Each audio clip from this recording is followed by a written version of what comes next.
tell you what, that was as close to turning over as you'll ever see a truck go. That looks like Mickey Thompson off-road series. Right here. It's flying right there. Now the flap does come up. I didn't see that the first time. Oh, wow.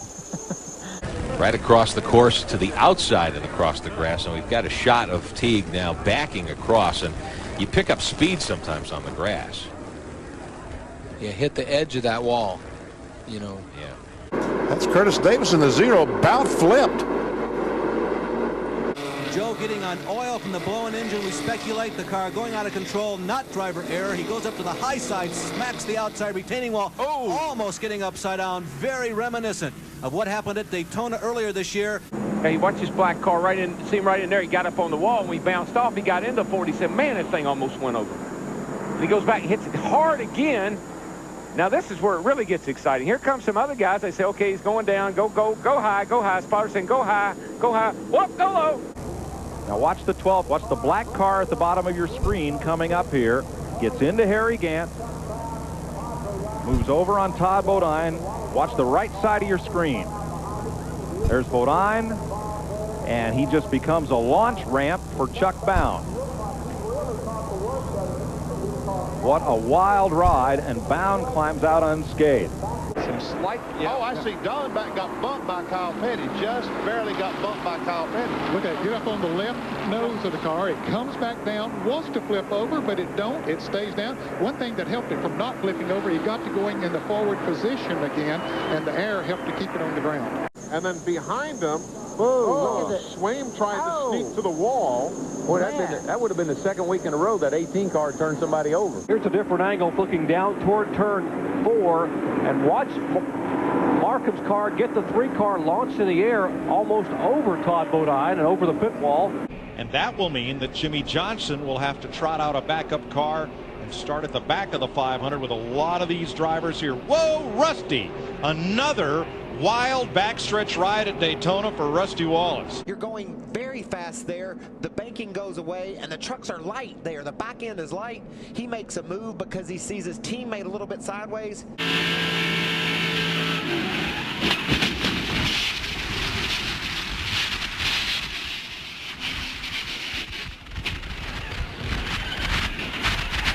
Jeff Gordon there in the 24 comes over, touches the 98 car. Gets into Marlin. He hit John Andretti first, and it looked like it triggered just a chain reaction. You see Earnhardt in trouble there. He makes contact on Gordon.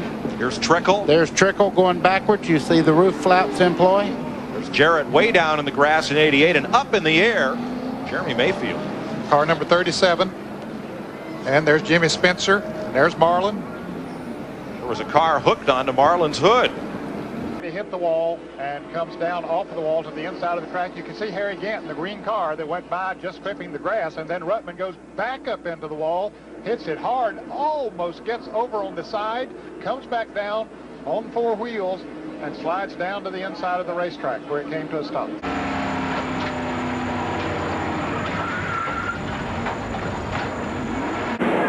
Well, you can see he's already off on the grass, Bob. The car gets up in the air, comes down, bounces around, the deck lid flies off of it. And he just gets a little loose, and it's almost like he doesn't know the 43 is there.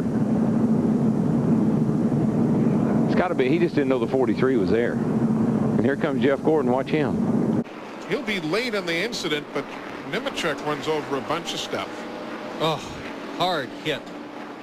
Trickle almost got that thing over. He hit so hard. And if you get tapped on entry, it's a big crash, and obviously that's what's happened here. Wow, look at that. Wow. I mean, we could see the hole underneath of that car there. That thing was awful high. Earnhardt's going to win this thing. They got to go now. Here went Ernie. Yep. Tracy Leslie got into him. It's set down, but it's going to take a lick on that inside wall. Gets into Todd Bodine on the outside there. Watch Casey Kane. Wild ride. Right over the top of Jack.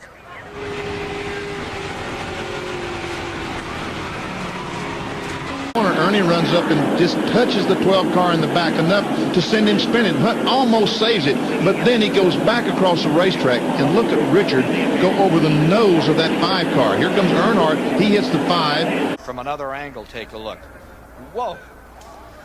And that's that rear spoiler that Neil was showing us at the first of the race. When it got absolutely backwards at that speed, it just lifted the back end off the ground. Tremendous side-by-side racing and a crash. Mark Martin's car lifts off the ground but does not go over.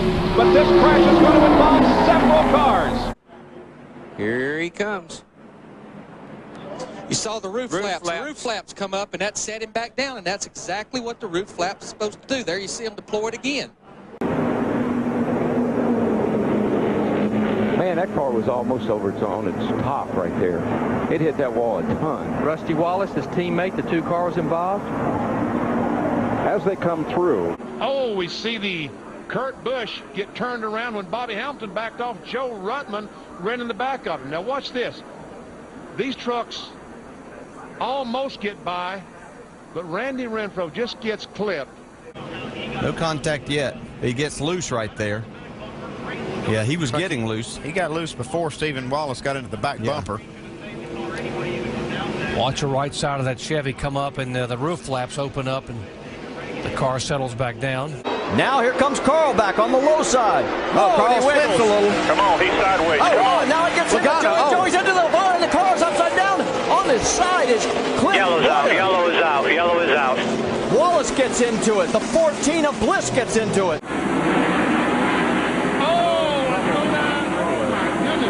Craig got involved, Corelli's involved, Bodine is involved, and I'm not sure where that started. And Lake Speed also in the action. There we see Morgan go across, hit the 5 car, and pow! Heavy contact with the wall on the Kellogg Chevrolet. Yeah, you could see that the spotter told her that there was someone outside. She gave room to that car, and then unfortunately, wow, I don't know if he got hit from behind, turned out. Hard to tell right there. Yeah, it's really hard to tell exactly how it happened, but. Oh, look at this. Backwards already up on the wall. Wow.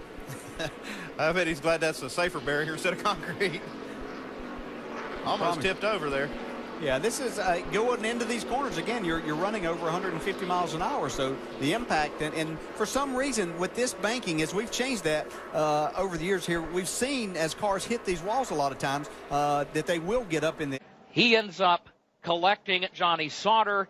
Sauter was down along the apron of the racetrack, looked like he was in the clear, but then Lofton's truck, and nothing Justin or Johnny could do at that point, collected him.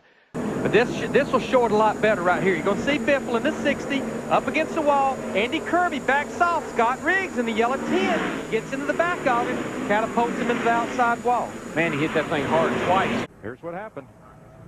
Oh, the 9 gets loose. Correction. Here comes Ward, and look at that. He had to get out of the throttle, Michael. He did, and look at the momentum. Oh, and sideways. Oh, back in the back. That's the 4 of Chase Miller. Chase Miller up on 2 wheels. A hard collision into the wall. Hey guys, we just crashed.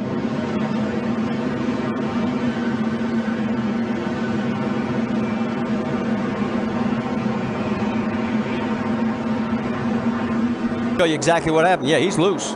Yeah, you get up off of turn 4. A lot of times you crawl push out to the wall. You go give. Oh, wow. Goodness. Man. What in the world happened? Well, I don't know. There's no way to be sure, but he may. We haven't talked that much about how hot it was. He might have just blacked out.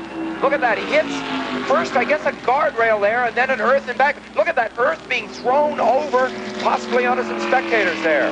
The car looked like it was a good 10 feet in the air. Oh, yeah. Look at that impact. However, there was a lot of motion in all this, Jim. That may be good for Phil Finney because it's the total stops that really get you.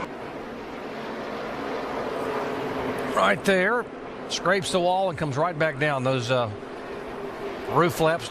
Yeah, he was really lucky he was right against the wall there. That's the only thing that kept that car from turning over. That was the car of Mickey Gibbs that he brushed with coming off the turn. It gets right up in the air there, but just not enough speed to lift it right off the ground.